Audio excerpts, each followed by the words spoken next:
복음서에 의하면 예수님께서는 당신이 죽으실 것 그리고 부활하실 것을 3번이나 연거푸 말씀하신 적이 있는데 제자들은 무슨 말인지 도대체 알질 못했어요. 가장 난해한 과목이 이 죽음과 부활의 과목인 셈이죠.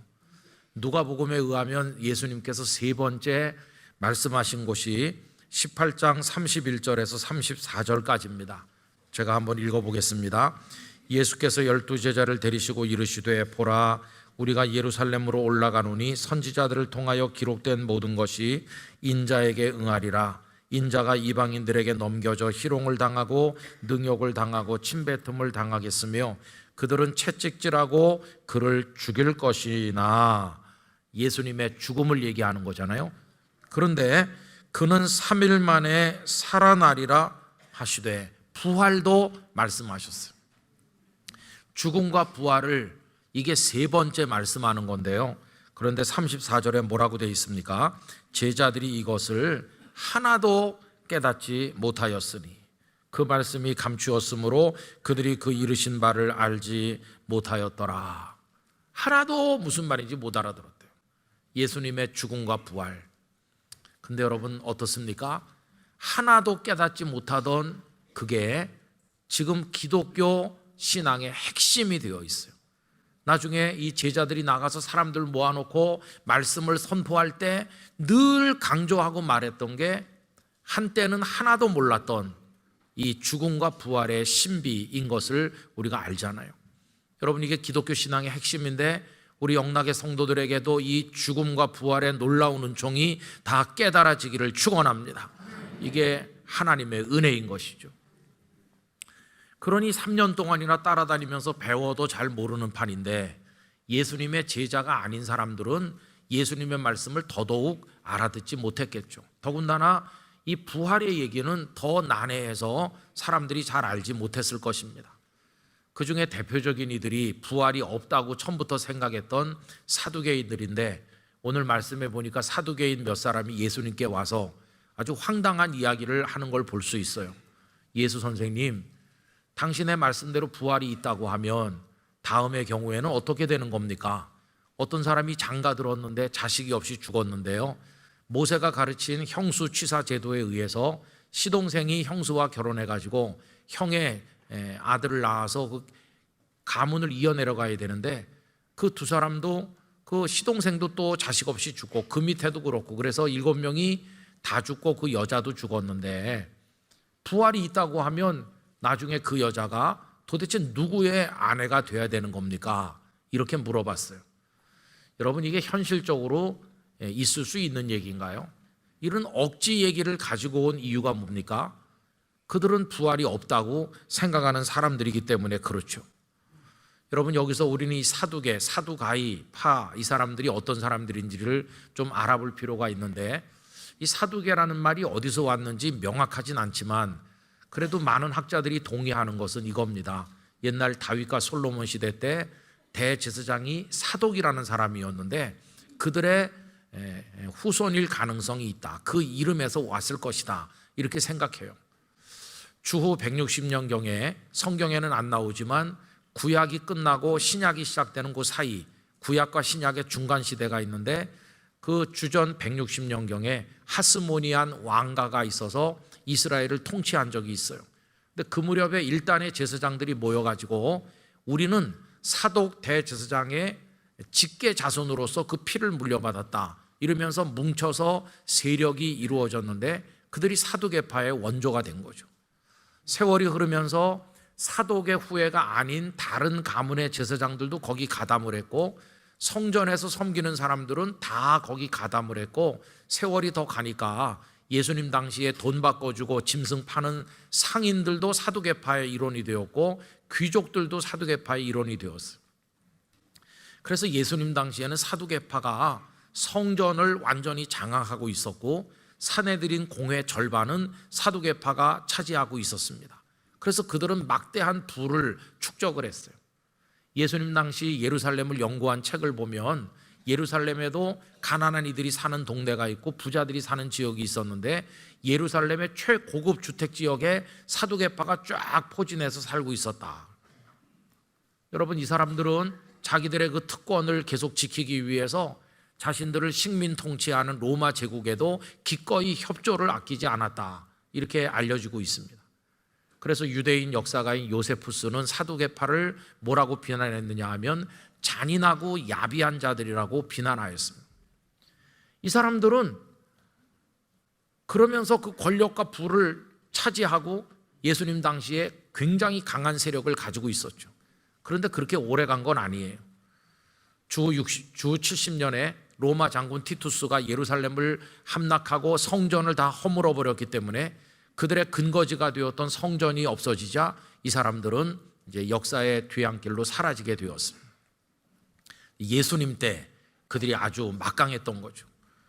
근데 문제는 이 사람들이 믿는 신앙의 내용이었는데, 이 사두개파는 오로지 창세기부터 신명기까지 모세 오경만을 인정했고 다른 건 다 인정하지 않았습니다.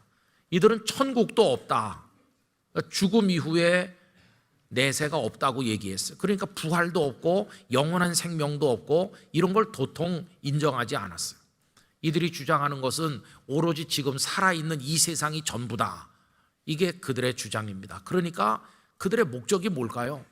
죽으면 끝나는 거고 이 세상이 전부 다니까 살아있는 동안에 어떻게 해서든지 즐거움을 누리고 쾌락을 즐기고 부귀영화를 차지하고, 이렇게 주장하는 게 그들이죠. 그래서 그 사람들은 지극히 현실주의자로 살아갔습니다. 불쌍한 사람 만나도 도와주질 않아요. 왜 그러냐 하면 도와주면 뭐하냐.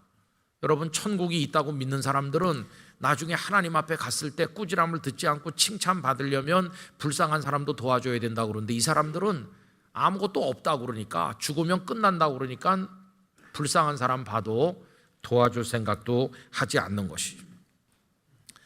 그래서 이 사람들은 천국도 부활도 없다고 그렇게 주장하다 보니까 예수님께 와서 그런 황당한 질문을 하게 된 것이었어요. 아니, 그러면 자기들이나 그렇게 생각하다 죽으면 될 걸 왜 예수님께 와서 시비를 걸었을까요? 그거는 예수님께서 천국을 가르치시고 부활을 가르치고 영원한 생명을 말씀하니까 예수님을 따르는 사람들이 점점 많아지면 자기들의 입지가 흔들리고 사람들이 성전에 와서 제사하고 하는 게 흐트러질까 염려했기 때문에, 그래서 자기들의 입지를 잃어버리지 않기 위해서 예수님께 와서 시비를 하게 된 것이죠. 여러분, 그러면 예수님께서는 그들을 어떻게 대응하여 돌려보내셨나요? 부활이 없다고 말하는 그들에게 예수님은 아주 근본적인 얘기부터 시작하셨어요. 여러분, 이스라엘 사람들은 어디 가든지 자랑하는 게 있습니다. 그게 이겁니다. 우리는 아브라함, 그분의 핏줄입니다. 우린 이삭의 후손이고 야곱의 후손입니다. 이거를 굉장히 자랑스럽게 여겼어요. 그러면 아브라함과 이삭과 야곱의 후손이라는 게 뭐 그렇게 대단하다고 그걸 자부심을 느낄까요? 거기엔 이런 이유가 있습니다. 하나님께서 떨기나무 불꽃 가운데서 모세에게 나타나셔서 모세를 애굽에 보내시면서 이스라엘에서 이스라엘 백성들을 출애굽시키도록 하시잖아요. 그때 모세가 하나님 앞에 여쭤보죠. 하나님, 내가 갔을 때 백성들이 당신 누군데 누구의 보냄을 받아서 왔느냐 이렇게 물어보면 내가 그들에게 뭐라고 대답하면 되겠습니까? 그때 하나님께서 가서 백성들에게 이렇게 말해라. 여호와께서 나를 보내셨는데 여호와 하나님 그분은 너희들의 조상인 아브라함의 하나님이고 이삭의 하나님이고 야곱의 하나님이신데 그분이 나를 보냈다. 가서 이렇게 말해라. 나는 아브라함의 하나님이요 이삭의 하나님이요 야곱의 하나님이다. 하나님께서 그렇게 말씀하신 적이 있거든요. 그게 출애굽기 3장에 나오는 얘기죠. 여러분, 가만히 생각해 보세요. 그 절대 전능하시고 위대하신 하나님께서 나는 이런 하나님이다 라고 소개할 때 보잘것없는 사람들을 등장시켜 가지고 소개한다는 게 그게 말이 됩니까? 우리 보통 어떻게 소개합니까? 별로 특별할 것이 없는 어떤 사람을 소개할 때 그 사람보다 월등한 사람을 끌어다가 그 사람을 소개하잖아요. 여기 홍길동이라는 사람이 있습니다. 사람들이 몰라요. 홍길동이 누구지? 그런데 홍길동의 아버지가 대통령이시잖아요. 그러면 우와 그러잖아요.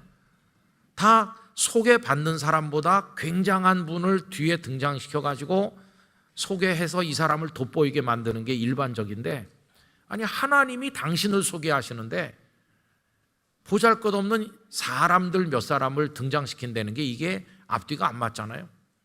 어쨌든 그런데도 불구하고 하나님은 당신을 소개하실 때 아브라함, 이삭, 야곱의 이름을 거명하셨거든요.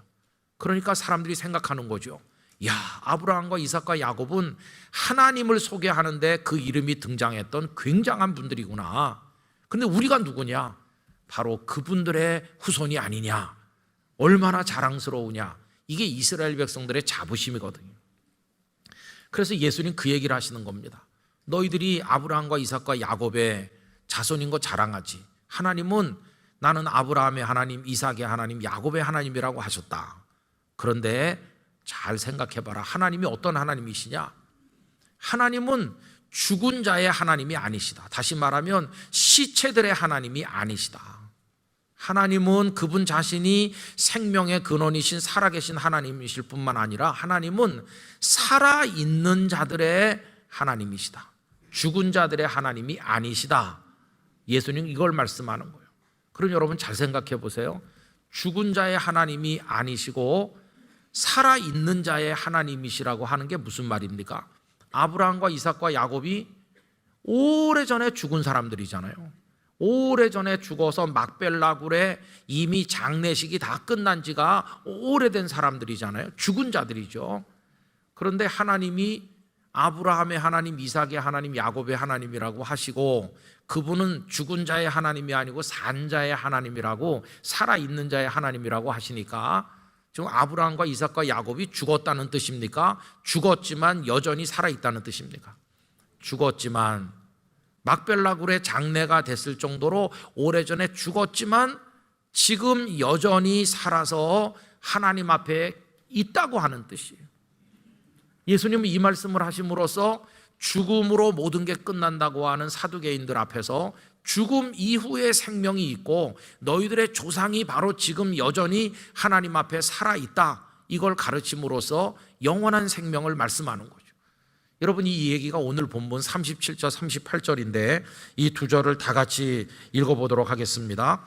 죽은 자가 살아난다는 것은 모세도 가시나무 떨기에 관한 글에서 주를 아브라함의 하나님이요 이삭의 하나님이요 야곱의 하나님이시라 칭하였나니 하나님은 죽은 자의 하나님이 아니요 살아있는 자의 하나님이시라.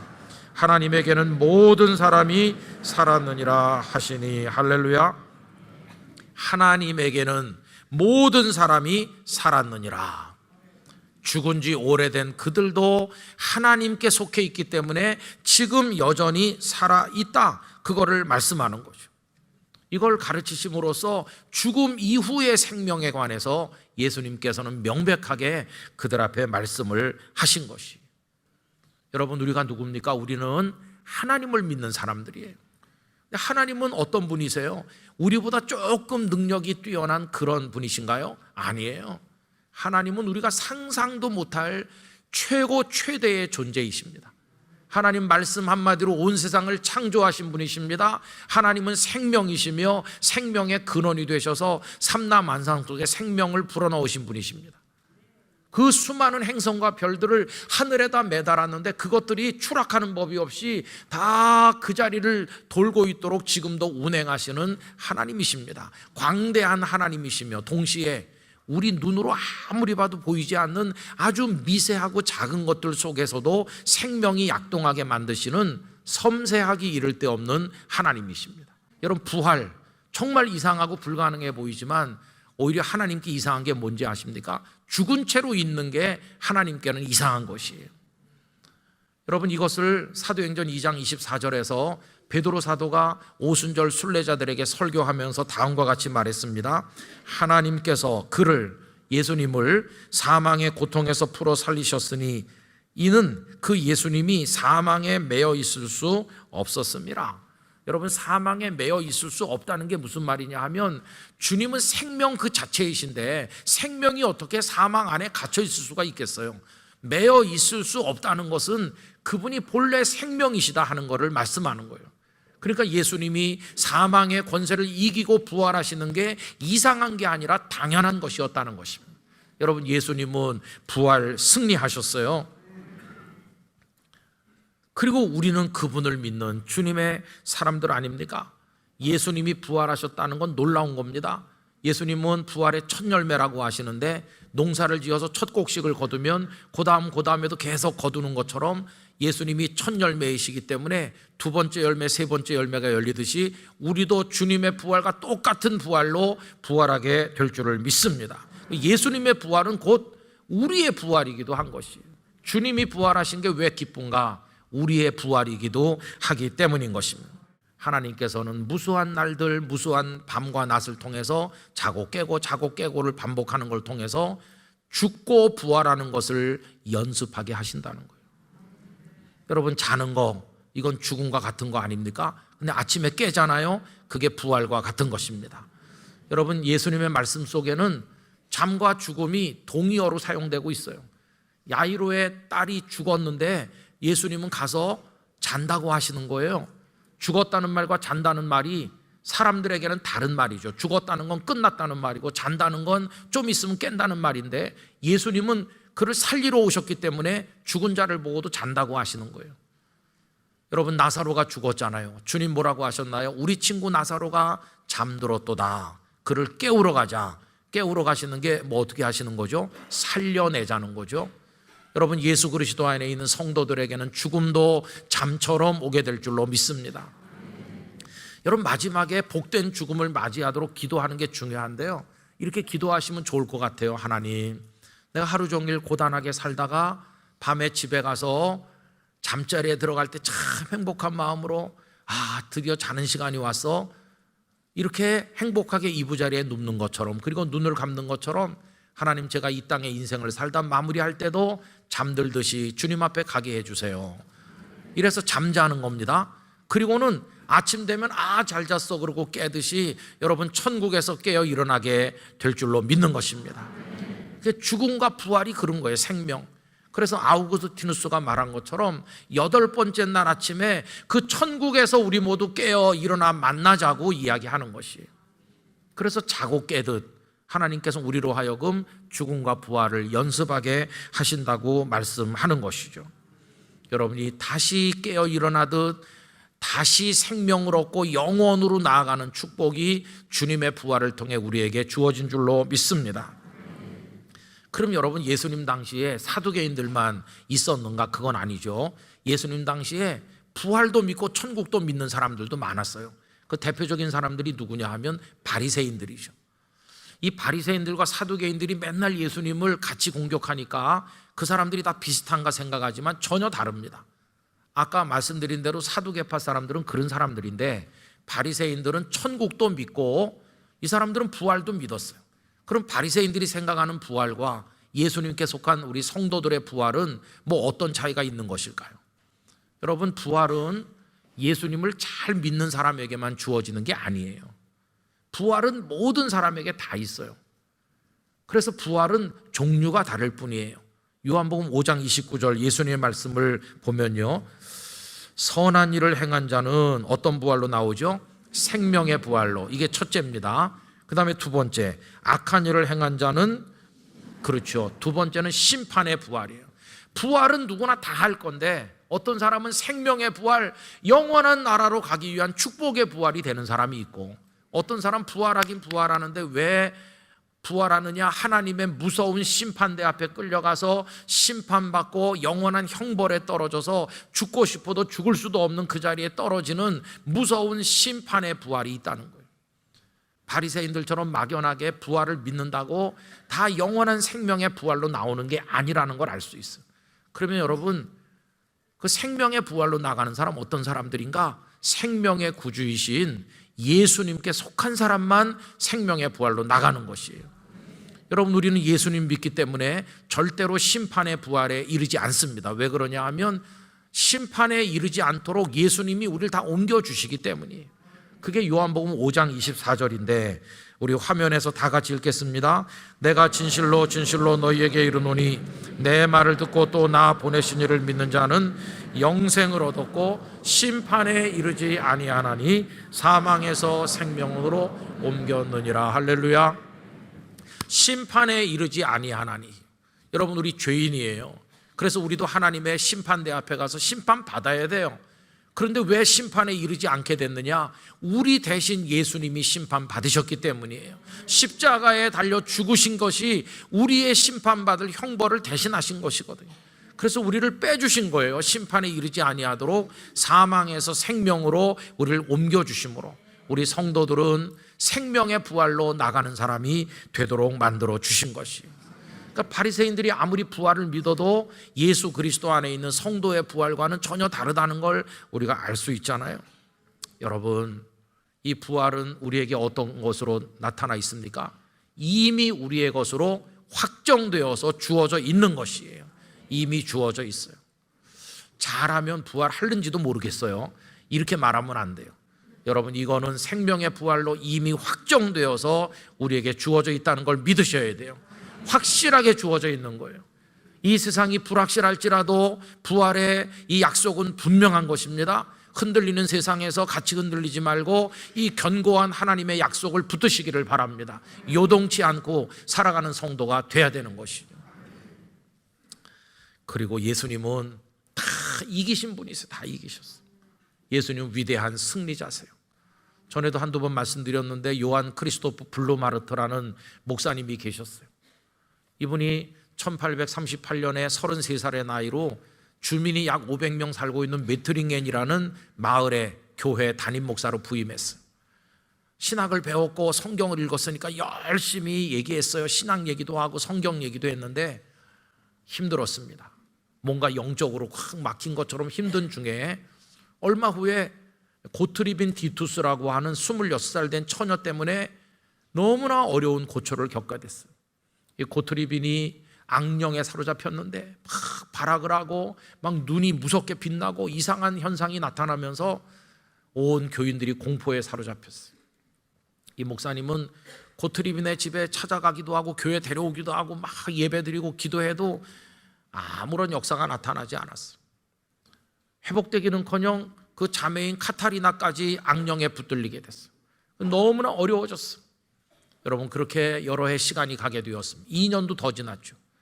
그러다가 1843년 12월 29일 성탄절도 지나고 이제 연말이 다 됐는데 그날 이 악령의 역사가 극에 달해가지고 막 발광을 하는데 거기 모여있는 사람이 다 겁에 질려서 떨고 두려워했어요. 이 목사님도 힘이 다 빠졌어요. 그런 와중에 갑자기 목사님의 가슴 속에서 뜨거운 확신이 차오르기 시작했어요. 우리가 왜 이렇게 나약한가? 예수님께서 승리자가 아니신가? 예수님이 죽음까지 이기고 승리하셨는데 우리가 왜 이렇게 나약하게 떨고 있는가? 그래서 그 목사님이 믿음의 용기를 냈어요. 그리고 외쳤습니다. 지금까지는 너희 악령의 역사를 우리가 보아왔지만 오늘 밤에는 승리자 그리스도께서 하시는 일을 보게 될 것이다. 예수께서는 승리자이시다. 그 예수님의 이름으로 명하노니 악령들아 떠날지어다. 그렇게 외쳤어요. 어떻게 됐을까요? 여러 해 동안 그 교회와 그 지역을 힘들게 만드던 이 어둠의 영들이 승리자 예수 그리스도의 이름 앞에 쫓겨나가기 시작했어요. 두 자매가 온전한 하나님의 딸이 됐습니다. 그 이후로 이 고토리빈을 비롯해서 그 사람들이 블루마르트 목사님 모시고 평생의 동지가 돼서 섬기게 됐는데 이 메트링겐 마을이 소문이 났어요. 그래서 유럽 곳곳에서 귀신 들린 사람, 병든 사람들이 몰려오게 됐습니다. 유럽의 성지처럼 됐어요.